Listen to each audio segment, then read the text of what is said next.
Funhouse, link in description box.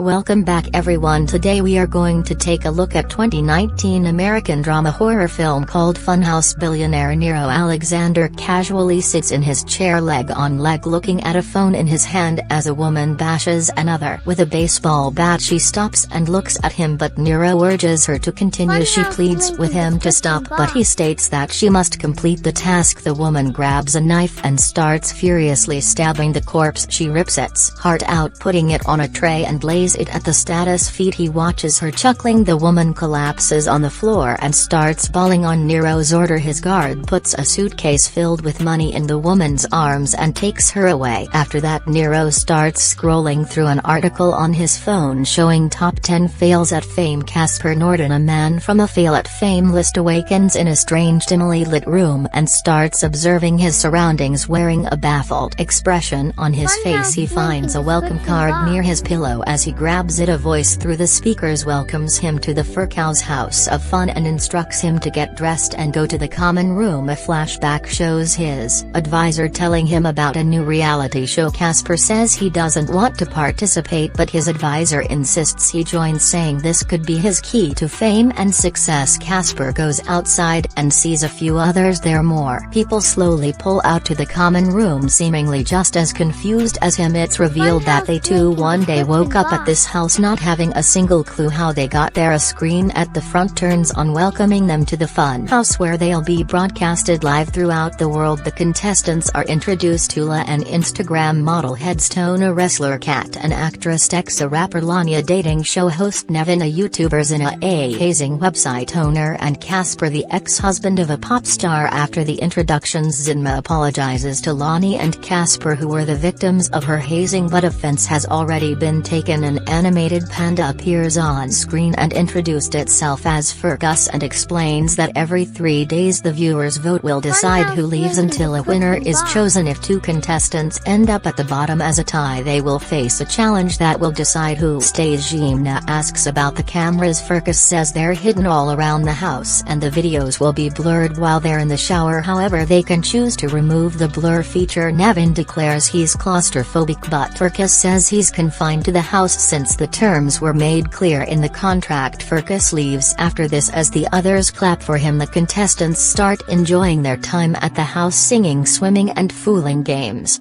Friends are made while Lula and Headstone start dating. Every day they're taken to a confession room to speak live to the viewers. People on television and YouTube start commenting on this new reality show. In the first few days, Casper immediately bones with Lonnie. They talk about their past TV shows, both of which unfortunately ended in failure. Headstone joins them in. Lanny soon leaves after a bit of chatter with Casper. Headstone teaches him a few lines his dad used to say while making a toast. They both stay the lines and drink. 3 days later, fHatchet reveals the votes through the screen with Ula at the top and Lonnie and Nevin at the bottom. fHatchet remarks that removing the blur feature in the shower must have done Ula some good, since Lonnie and Nevin have a tie. It's time for their challenge, which is announced to be a piñata party. The others laugh as the easy peasy challenge, and the two are escorted to the challenge room by the Funhouse helper. Jimna attacks Ula's strategy, saying she used her body to gain more views. As a result, the women end up in a heated argument. The contestants are shown Lonnie through the glass as their challenge begins. A piñata is lowered next to her and her vision is blocked. However, once she's unable to see, the piñata is pulled up and a bound and gagged Nevin is lowered right next to her. The others freak out and start yelling and banging at the room's door, but to no avail. Lonnie starts unknowingly beating Nevin with the baseball, the others watching horror as he slowly and tortuously meets his demise. Lonnie is then told to remove her goggles. She looks at the battered corpse of Nevin and collapses, bawling her eyes out. It is revealed that fHatchet is controlled by Nero. He explains the horrified contestants that only one of them will leave the funhouse alive. If anyone tries to escape, he or she will be given the most painful death. The comments of a YouTuber on the show reveal that the funhouse is being considered a staged show. People People can't seem to believe they witnessed the live torture while shaken contestants are sitting in the common room. Dex remarks they need to escape. Casper reminds him what fHatchet says, but the frustrated Dex refuses to think rationally. After seeing the sky through the glass of plants area, he breaks the glass and gets inside despite the others' warnings. However, as soon as he steps in the sky, which turns out to be a projected image, disappears to reveal a roof. Nero's workers appear bearing guns to take Dex away. When he refuses to go, they shoot him in the leg and take him. The others are made to watch as a bound Dex is put in a drum and strong acid is poured into it. Dex screams in agony as his flesh and bones start dissolving into the acid. The media now realizes that the Funhouse is indeed a sadistic torture chamber, but others still present their theories of drama for ratings. Dex is pulled up to show the others his lower half fully dissolved. The others look in horror as his innards hanging from what's left of his body. fHatchet appears on screen and tells him to learn from Dex's punishment. When the contestants go to the confession room next, instead of cheerfully asking for votes, they cry and beg for them on live TV. Darla, Casper's famous ex-wife, talks about his harmless and sweet personality, begging Fergus to stop the game, but the sadist is nothing but entertained by her pleas. While drinking together, the contestants ask Casper about Darla. He tells them his story, how he met her, instantly fell in love with her and married her. While the others look in awe, Headstone cuts a joke, making them all laugh. Olo remarks they're not in a situation to laugh, which Zimna says they can't sleep and cry all day. Like her, Funkus appears and tells him the scores from the most recent votes. This time Kat seems to be on top, while Ula and Jimna have ended up at the bottom. Ula shows her disappointment at ending up with the same score as Zimna gets enraged and starts yelling at her. Forecast announces Blind Rage as their next challenge as the minions appear and take the girls away, threaten to shoot anyone who interferes in the challenge room. The girls are given axes and told that as soon as the lights turn off they'll have to fight blindly until one of them dies. The lights are then cut, but the others are shown the competition through night vision. The girls start swinging their axes, but Ella soon drops hers. While crying, she gets on all fours looking for her axe as furious Jimna swings her axe around viciously. Ula finds her axe and swings at Zimna, whose cursing makes her position much predictable, thus splitting her head in half. After this, Ula gets desperate for views, believing her body to be her only weapon. She again displays it. Nero appears to be greatly amused by her desperation. An IT expert on the television explains that through numerous Tor and Onion connections the game hosts have protected their location. Moreover, the live broadcast cannot be prevented since the host uses Onion routing. Casper awakens in the middle of the night after hearing a crash. He goes outside to see Headstone passed out on the floor. He tries to get him to bed but is unable to. After he covers him with a blanket, Ula calls him to her. Seeing her extremely depressed, Casper carries her to her room. When he lays her down, she requests him to stay. She asks him to make love to her, saying it might give them enough votes, and kisses him, but Casper politely refuses. Headstone notices their proximity from the door and barges in before grabbing Casper by the neck. When Lonnie intervenes, Headstone lets him go and leaves seething in anger. The next day, Funkus reveals the new votes for them. Due to his kindness, Casper had made it to the top while Ula has ended at the bottom. Funkus remarks that the viewers got bored of Ula's lewd displays, which was evident given there's so much variety just to click away. Greatly disturbed, Ula cries and talks about her life where everyone has always treated her like an object and only like her for her body. Funcups collapse at her heart-touching speech but says it's a little too late to be authentic. Now Ula is taken to the challenge room and her challenge is announced: Forget Me Not, where she has to match a pair of her Instagram photos in under 2 minutes. As the countdown begins, she hurriedly starts looking through her photos. She gets close to victory, however when the timer runs out she still has 2 pairs to match. Funkus declares that she now has to spin a wheel to choose her fate. The dark parts represent a painful death through different torture methods, while the white parts represent a quick bullet to the head. Upon landing on a golden part, her challenge will be passed on to the next contestant with the lowest votes and she'll be safe. He then tells her to spin, saying if she doesn't he'll choose a torture method for her. Ula approaches the wheel and spins it, which unfortunately lands on a black part, the rack. As a minion approaches her, Ula jumps at him and bites into his neck and rage. However, another one knocks her out using the rear of his gun. When she awakens, she finds herself spread-eagled on the ground with her limbs bound. The stretching soon starts making her scream in agony and her limbs are slowly ripped apart. The next day the contestants are given gifts, pictures of theirs with their loved ones. They start crying as realization dawns on them that they'll never see their family again. Casper has given a photo of him with Darla since his parents had died a long time ago in an accident, while Headstone has given one with his daughter while Casper is sitting by the pool crying. Lonnie approaches him. He tells her that it'll make no difference if he lives or dies. Nobody awaits him at his house and he'll always be known as Darla's ex-husband. Lonnie however tells him that his life does matter. Casper says he owes her an explanation about Ula, but Lonnie stops him saying she doesn't feel right talking about her. In another show, Darla talks about her life with Casper and declares she'll always love him. When the votes are revealed next, Casper turns out to be the top while Headstone ends up at the bottom. Before leading Headstone to his death room, Fungus shows him the video of Ola and Casper, thus revealing how Ola was the one that offered and Casper refused. Guilty. Headstone apologizes to Casper. Headstone's challenge is then announced. Deathmatch. 4 deadly fighters are shown on the screen and the audience is given the right to choose his opponent via voting. The voting begins. People all around the world excitedly vote. The most vicious killer treating the contestants lives as worthless. Game. The fighter called Bodice is chosen. At the end the contestants make a toast to Headstone and he's led to the challenge room. His confession from earlier is shown where he tells his daughter she's all that matters to him and that is his life. As he leaves the chair, we're brought back to the challenge room where Bodice enters the room. Fungus tastes the rules. They have to fight until one dies. Headstone leads the first punch, taking the lead. As the fight progresses he beats Bodice up, maintaining a lead. However soon Bodice gets in the spirit and lands a few blows. The fight ends as Headstone grabs Bodice by the neck and holds him down until he suffocates to death. The other contestants cheer at his triumph, unable to believe he won, but Nero soon replaces smiles on their faces with fear. He lets the other 3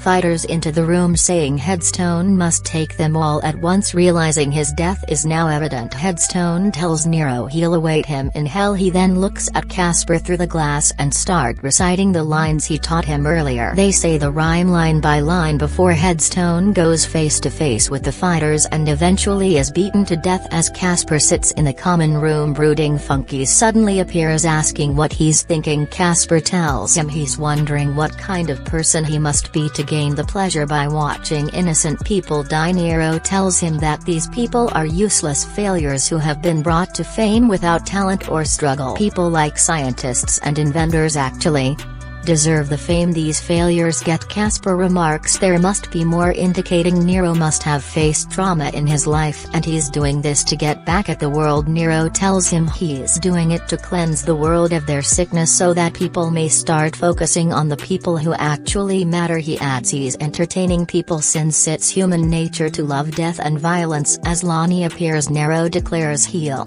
stop third wheeling and leaves. Casper tells Lonnie that he's glad he got a chance to know her. Lonnie says she feels the same, but she wishes she met him at a grocery store instead. After this exchange the two end up in bed, spending the night in heated passion. Kat also puts on a show for the audience, pleasuring herself while looking straight into the camera. The next morning the votes reveal that Casper has maintained his position on the top while Kat has ended in last place. Fergus announces Kat's challenge the chess master while Kat is playing against Nero. Aided by his minion, the FBI managed to track the Funhouse location through the connections. Nero soon checkmates Kat, defeating her. She's then taken to the wheel to decide her fate. When she spins it lands on past the buck, the golden area. That means she's in the safe zone and her challenge shall pass on to the next contestant with the lowest votes. The minions go to get Lonnie, but Casper holds her back. He begs Nero to let him take her place. After a bit of hesitation, Nero agrees to let him take her place. As Casper is taken to the challenge room, the FBI are seen approaching the Funhouse. Fungus declares pistols at dawn to be Casper's challenge. When the screen turns off, Casper only sees Kat at the other side and freaks out. Nero remarks that he makes the rules and thus Casper's next challenge is against Lonnie. He gives them pistols and tells him to stand back to back, walk 10 paces, turn around and shoot if they choose not to comply. He says he'll lock lock Lonnie up as steel cowl and force Casper to eat her. The two of them stand back to back and start stepping forward on Nero's instructions as they turn and point their guns at each other. The FBI reached an opening marked by the Funhouse logo. They opened it to see the severed heads of the dead contestants around a bear holding a bomb. They realize they've been fooled and walk away. Casper and Lonnie nod to each other while holding the guns. They put the guns to their chins and pulled the trigger, committing suicide together. Nero thus announces Cat as the winner. A disheveled cat comes up the road amidst the woods and flags a car as a voice in the back declares she was found safe and sound. The FBI questioned her to gain information about fHatchet's whereabouts, but the clueless girl sits through them all with an emotionless face while he's playing the piano at his house. Nero turns to see Cat standing behind him. He approaches her and they both start making out. Cat remarks that next time she won't let him win the chess match, thus indicating the fate of the show had been decided since the very beginning. Thanks for watching, guys.